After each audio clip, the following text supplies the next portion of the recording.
How incredibly degrading. Hey everyone, welcome to the channel. In case you're new here, my name's Will, I'm a zoologist, and what I like to do is break down viral animal clips, including ones like today's, which are viral snake TikToks. Okay, we've got a guy wrangling a Russell's viper without any equipment.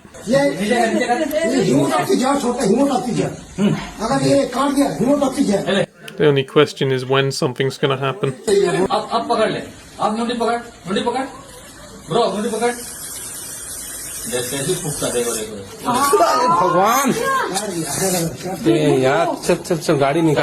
Russell's vipers tend to be very calculated about their strikes. They tend to wait, pick a moment, and aim very, very well and strike very, very fast, as you'd expect from one of India's deadliest snakes, one of the world's deadliest snakes, actually. And what's interesting about this video is that you can see, I can see the point at which I know he's going to have an accident, and it's precisely this moment here when he lets that snake get too close to his leg already. That's the equivalent of turning your back on someone during sparring or looking down the barrel of a gun to see if it's clean. If you don't respect those distances and you let that snake get close, you know, an accident is just a matter of time, really. When approached by a wiener, this rattlesnake bit the wiener right on the tip. The life lesson here is that wieners and snakes don't mix. Okay, I'm ready for all the wiener jokes in the comments, so get it out of your system and I'll sift through them. Anything in there just yet? There's one eastern small-eyed. This is snake catcher Dan. Oh, maybe that way in a minute.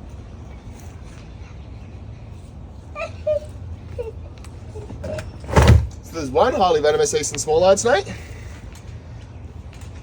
You said there might be two in there, so let's put you in the bag. That was interesting because that was a small-eyed snake. That's an elapid. It's very dangerous if it actually wants to bite. And it's a snake I don't really hear much about. I don't know much about. There doesn't seem to be a huge amount of content about it on the internet. All I know is that apparently its venom works for days and causes continuous muscle damage.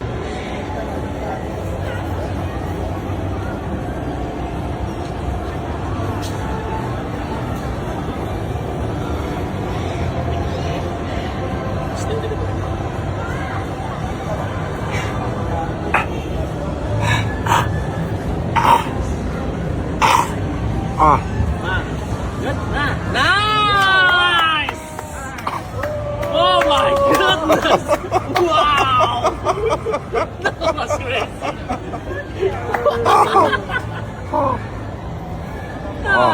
Okay, so that one wasn't venomous. I guess it was like a painted bronze back. Hopefully someone's going to chime in and let me know. But I mean, imagine being willing to degrade yourself that much for clicks and views. That's completely disgusting. I mean, he could get an infection or, you know, whatever else, but it's also extremely cruel to the snake.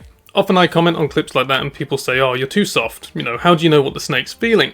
And this is kind of an interesting topic. Snakes have proto-emotions. They have states that they go into to resolve a negative situation. So they'll flee, they'll go into a state of what we would call fear to get away from a predator, for example. Or in that case, the snake might want to get out of his nose because it feels like it's going to drown in mucus. So they don't have feelings like, I'm jealous of this other snake because it's got shinier scales, or this is my favorite human, etc. They have, like I say, proto-emotions. They're not full emotions, but they are capable of feeling fear and distress, because it enhances their survival. So, does it mean they're touchy-feely and we should talk to them like we talk to a puppy, etc.? You can if you want. It doesn't matter, they're never going to give you the feelings of love back, but they are still animals that can suffer. And that's what you need to think about when you see interactions like this. By the way, if you're enjoying this video, don't forget to subscribe. Most of the lunatics in these videos have many, many more subscribers than me, and we need to send a signal back.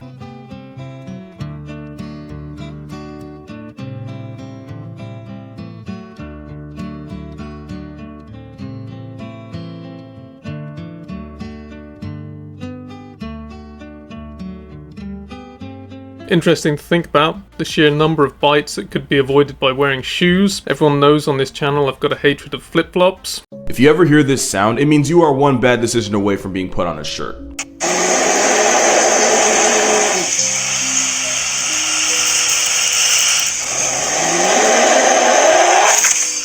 Yes, that is a king cobra, and yes, they can growl, because of course they can. It's the world's longest venomous snake. How venomous, you ask? Well, allegedly the heaviest thing on the planet can get packed up with one bite, that venomous. Now, king cobras are actually naturally wary of people and will go out of their way to avoid humans. But if they feel cornered, they'll raise, they'll flip up their hood like it's a set, and they'll growl. And if you proceed to F around, here's how you find out. King cobras are armed with devastating neurotoxin, which does a lot, but the most important is that they can shut down your entire cardiovascular system and put you in a coma.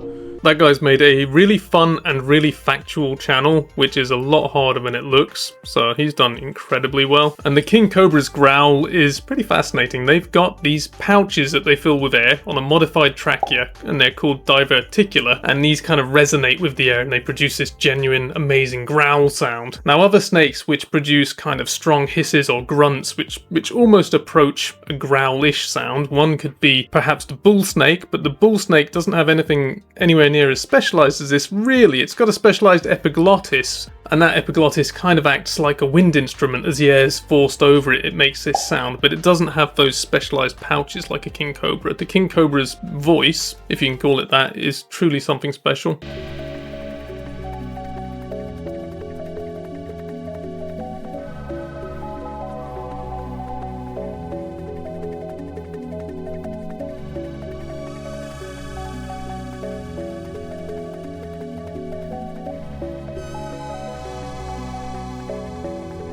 That was a banded crate swimming, not to be confused with the banded sea crate, which is an entirely different species. Banded crates are nocturnal snake and reptile predators, and they're quite kind of calm and graceful in their movements most of the time. They're extremely deadly, but it's interesting to see it in water because honestly I always associate them with terrestrial habitats in my head, but there's nothing to stop them swimming through small streams if they're hunting or foraging. Just goes to show you should look out for snakes everywhere if you're in snake country. Oh, great. So I just got bit by a copperhead.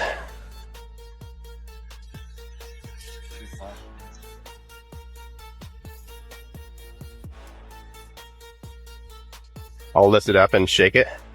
Oh, fuck.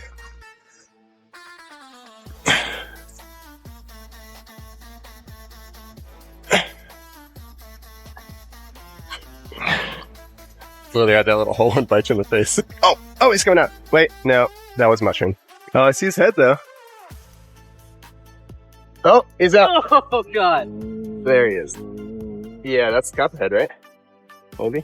Yeah.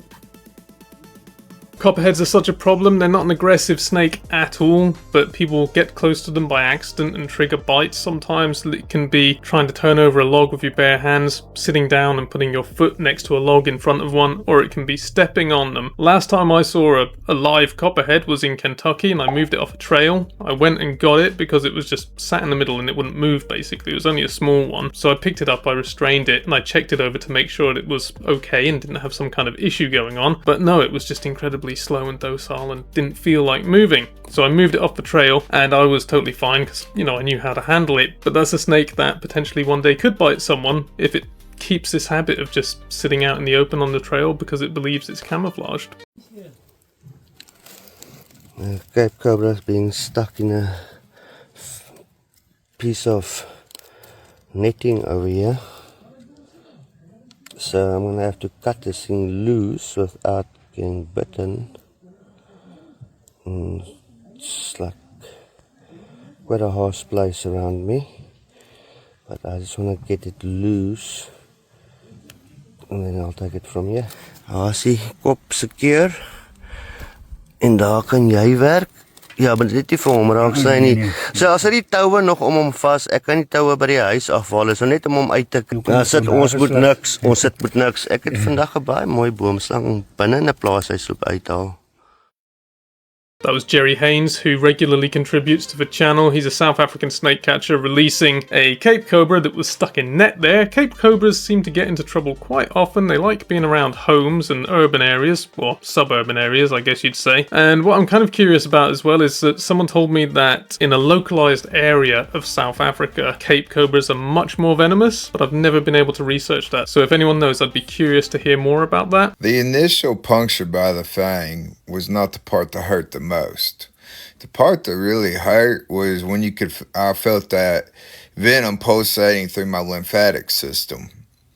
So with that said, people think that venom goes through their bloodstream.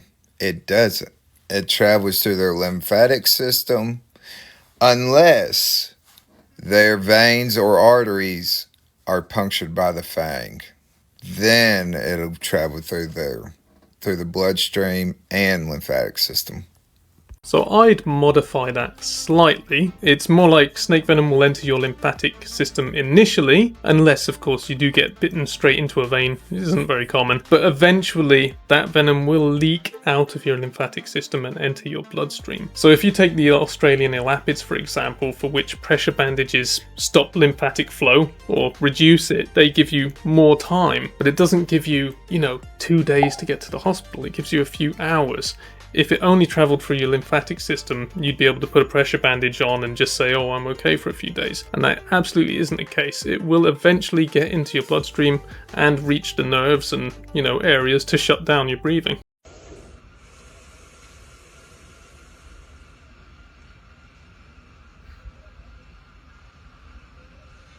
Definitely something strange going on here. Puff adders can be tamed. Most snakes can, really, if I'm honest. Not something I'd recommend though. But there's something up here.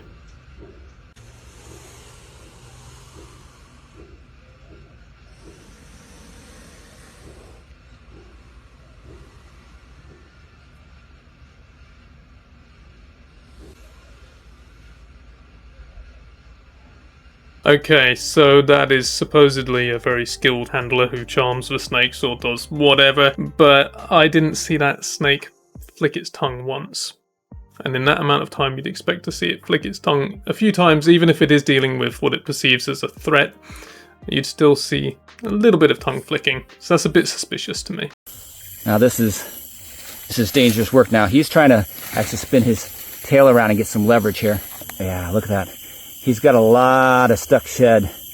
So what Hari is doing, he's going to go ahead and give this king a little help. What these guys will do is they'll try to coil. And what he's doing is he's trying to get leverage. If he can get leverage, he can get around an arm or something like that, and he can get free his head, he can go ahead and spin back and get me. But we're going to go ahead and help him. Now sometimes snakes do get stuck shed like this. They usually shed on their own. They will usually shed off on their own, but if it's a little drier, sometimes it takes a little longer, and it's not very super comfortable for them to have that shed on there. So we're going to go ahead and just kind of help him. Look at that peeling right off there. Look at that peeling right off there.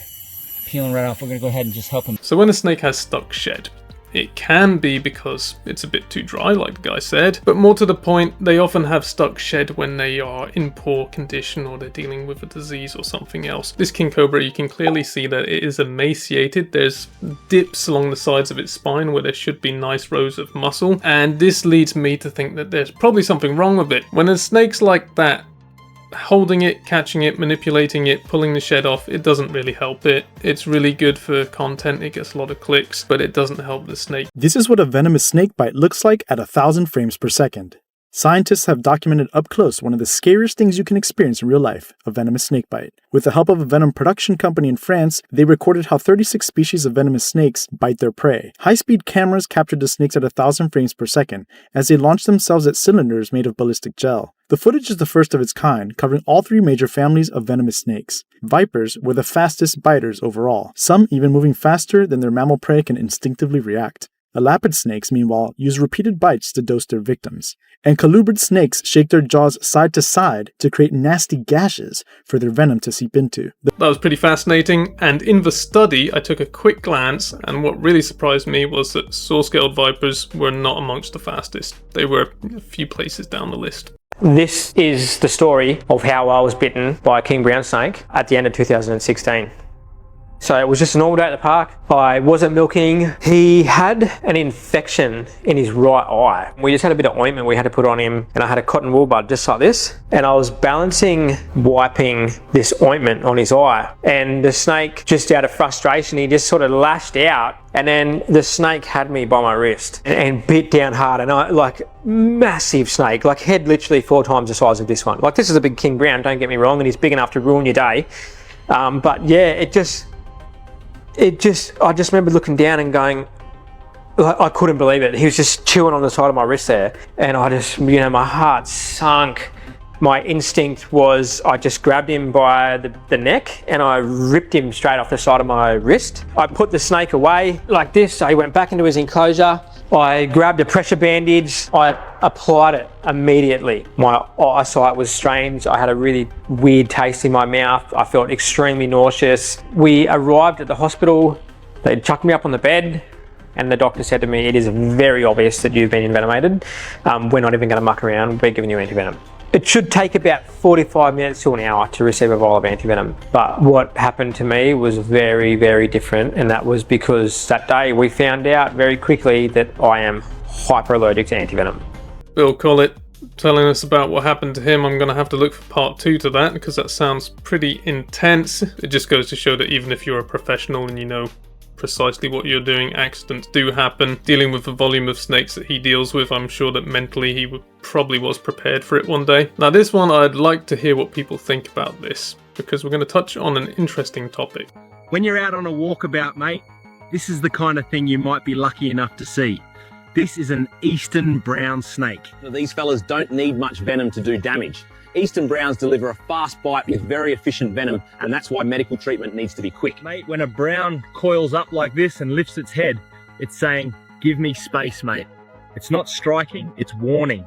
These blokes mostly hunt rats and mice, but one quick strike and the venom does the job, then bang, he's got himself a feed. But once these blokes have a feed, they'll usually move on. That was interesting because it was clearly AI, but pretty soon with the incremental increases that are happening with AI generated content, you will not be able to tell if it's a human or AI or if the snake is real or not. And this raises all kinds of questions because, say for me, if I can't do the YouTube channel anymore, it's not the end of the world because I've got a day job. But that day job will be under threat from AI eventually, and really we could be looking at just a massive impact on all of us basically, unless you do a job that can never be replaced by AI or a robot, or not. Governments could ring fence jobs and they could say, look, this is an artistic domain or a skilled domain, AI may not enter it. We'll see what happens.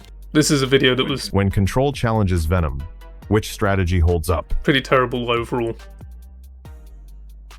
A California king snake wraps tightly around a rattlesnake, focusing on pinning movement while the rattler resists. But we found an interesting point in it all the same.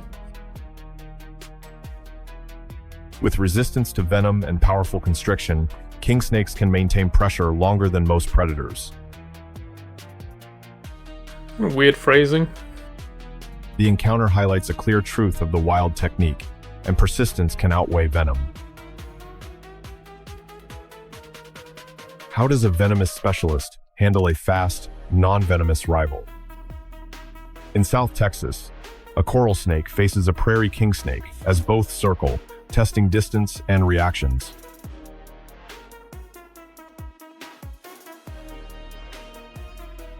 Coral snakes rely on neurotoxic venom, while prairie king snakes use speed, strength, and partial resistance to pressure dangerous opponents. Yeah, the phrasing was quite weird there. I'm not really sure what the points were. It was pretty terrible. But it was interesting to see because California king snakes and eastern king snakes, for example, both have really good resistance to crotalid venom. So rattlesnake and, cottonmouth and water moccasin venom. The prairie king snake, on the other hand, does not have nowhere near as much resistance to any venoms, really. It can handle small venomous prey, but a lot of people kind of lump it in with the other king snakes and assume that it has this decent resistance. Now, when it comes to the coral snake, there isn't any king snake in North America, to my knowledge, that has a decent resistance to their venom. G'day, my name is Mike Perry from African Reptiles and Venom. I'm going to extract venom from the black mambas today. Now, this first cage I'm going to go to here, I already see there's a problem there. We've got an elevation here to give the snake some elevation so he can get off the ground, but that prevents me from getting to the snake because now the hide can't lift up. So let's see what we can do. I'm going to pull this out a little bit.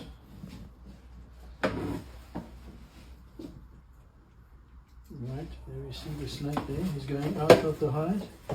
Let him go out. Okay, hide is out of the cage. It's just me and the snake. So what I want to do now is I just want to hook the snake's neck back and then grab the neck with the tongs. Right, let the snake reverse. He starts reversing, and as soon as I have the head, I clamp down and get him behind the head, and there we go. First mamba's necked.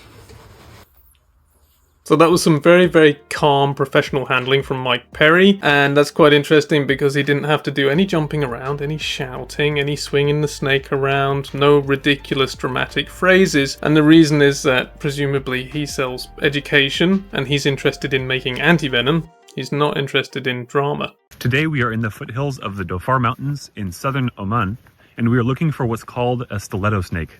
And of the thousands of species of snakes that are found around the world, these are undoubtedly some of the most unique ones, and I will explain why as soon as we find our first one.